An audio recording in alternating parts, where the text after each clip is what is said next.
You're 68 years old, sitting at your kitchen table in Dayton, Ohio, staring at the same number you've seen for the past 6 years. $1,100 a month. That's what you get. That's what you've always gotten since your husband passed. You've learned to stretch it. You know which day the bread goes on sale at Kroger.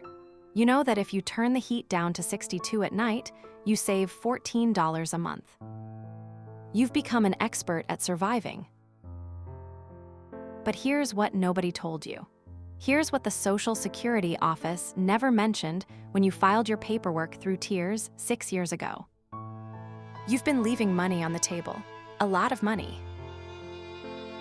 We're talking about $200,000. Not over a lifetime, over the years since your husband died. Money that was legally yours. Money that could have paid for a new furnace when yours broke. Money that could have covered the dental work you've been putting off for 3 years. Her name was Carol, and what she discovered changed everything. Asterisk Act 2, Character.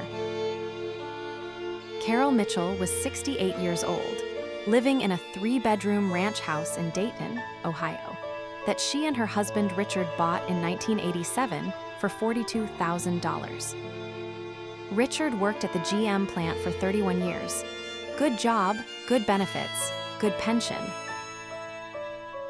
Then he died.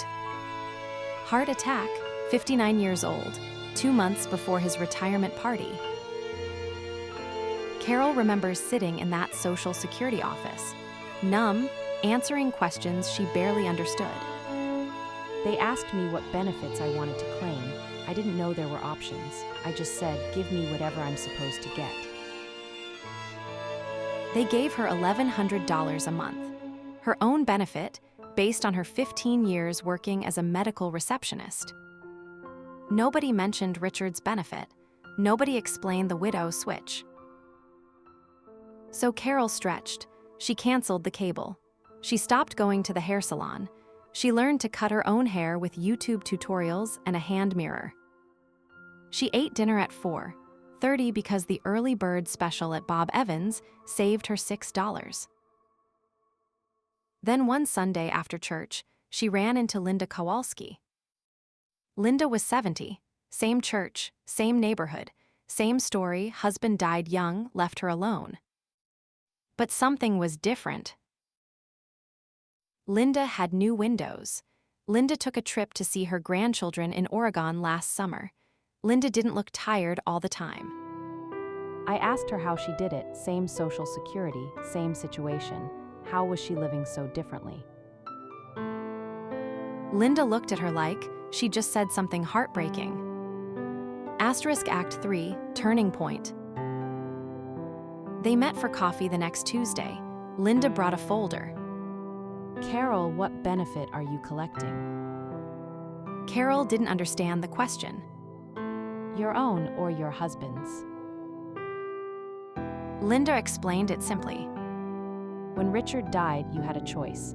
You could collect your own Social Security or you could collect his, whichever was higher. You could even switch between them at different ages to maximize your total. Richard's benefit would have been $2,300 a month. Carol had been collecting $1,100. For 6 years, that's $14,400 a year she'd missed, $86,400 gone. And because she didn't switch at the right time, she'd lose even more going forward. She told me the system doesn't explain itself. You have to know the questions to ask, and that changed how I looked at everything. ACT 4, The 5 Habits. Habit 1, the benefits audit. The first thing Linda taught Carol was the benefits audit. Most widows never check what they're actually entitled to. They take what they're given and assume that's all there is. Linda walked her through it. They logged into Carol's My Social Security account. They pulled Richard's earnings record. Richard had earned more in every single year of their marriage. The next morning, Carol called the Social Security office. She made an appointment. Ma'am, you're currently receiving your own retirement benefit. Your husband's survivor benefit would be significantly higher. 6 weeks later, Carol got a letter. Her new monthly benefit, $2,140. That's an extra $12,480 a year. The secret Linda taught Carol was this: the government doesn't volunteer information. You have to ask for it. Here's what you can do today. Log into SSA.gov, create a My Social Security account, and look at your benefit statement. If you're a widow, check if your spouse's benefit is higher than yours. Write down both numbers. Habit 2, the pension detective asterisk. Linda's second lesson happened in Carol's basement. Where's Richard's old work paperwork? Carol hadn't looked at those files in 6 years. They were in a milk crate next to the water heater. They found Richard's pension paperwork from GM. Carol had been receiving a survivor pension, $812 a month. That's wrong. Let me see his original election form. Linda found it. Richard had elected the 100% survivor option. Carol should have been receiving his full pension amount, $1,426 a month. Carol called the pension administrator. It took 4 phone calls and 2 certified letters. Mrs. Mitchell, we show a processing error from 2020. We'll be issuing a correction and back payment. 8 weeks later, Carol received a check for $43,000 in back pension payments, and her monthly pension went up by $614.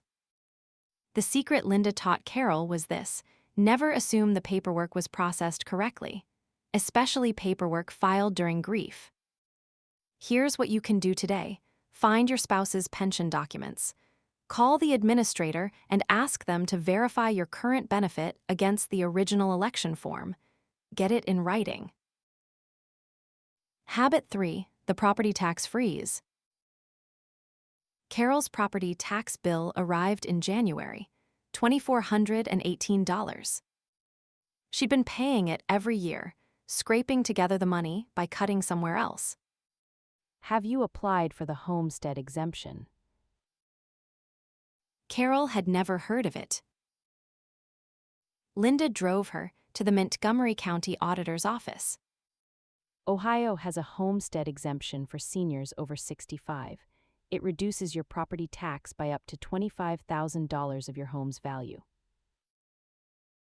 Carol filled out one form. She showed her ID, her Social Security statement, and her deed.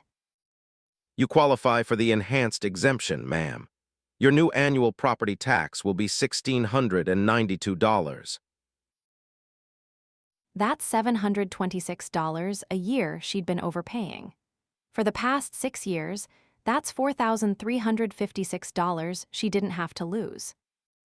The secret Linda taught Carol was this: every state has programs for seniors, but they don't send you a notice. You have to walk in and ask. Here's what you can do today.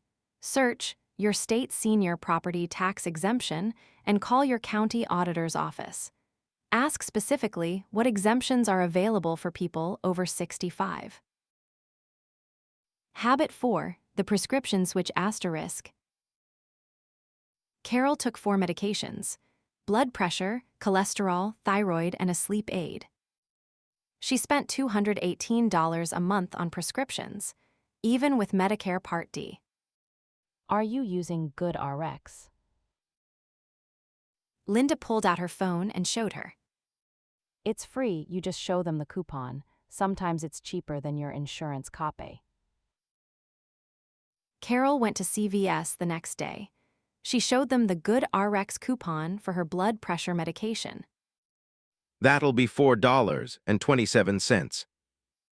She'd been paying $32. Carol went through all 4 prescriptions. Her new monthly total, $68. She was saving $150 every single month. $1,800 a year. The secret Linda taught Carol was this: pharmacy prices aren't fixed. The same pill costs different amounts at different stores on different days. You have to shop for medicine like you shop for groceries. Here's what you can do today. Download GoodRx, put in your prescriptions, and compare prices at 3 pharmacies near you. Then ask your doctor if there's a generic alternative. Habit 5, the utility audit. Linda asked to see Carol's utility bills. Carol was embarrassed, but she showed her. $187 for electric, $112 for gas, $64 for water. Have you called and asked about senior rates? Carol had not. Linda handed her the phone. Carol called Dayton Power and Light. She sat on hold for 22 minutes. Mrs. Mitchell, you qualify for our PIPP Plus program based on your income. Your electric bill will be capped at $42 a month. $42, down from $187. She called the gas company next. Same program. New bill, $31. Carol was saving $226 a month on utilities, $2,712 a year. Money she'd been paying because she didn't know she could ask for help. For the first time in 6 years, Carol turned her heat up to 68 degrees. The secret Linda taught Carol was this: utility companies have assistance programs, but they won't tell you unless you ask. Low income isn't shameful. It's a qualification. Here's what you can do today. Call every utility company you pay. Ask specifically, what programs do you have for seniors on fixed incomes? Write down every option they mention. Asterisk Act 5, Resolution plus CTA. 30 days after that conversation at church, Carol's life looked different. Her Social Security had increased by $1,040 a month. Her pension had increased by $614 a month. She'd received a back payment check for $43,000. Her property tax dropped by $60 a month averaged out. Her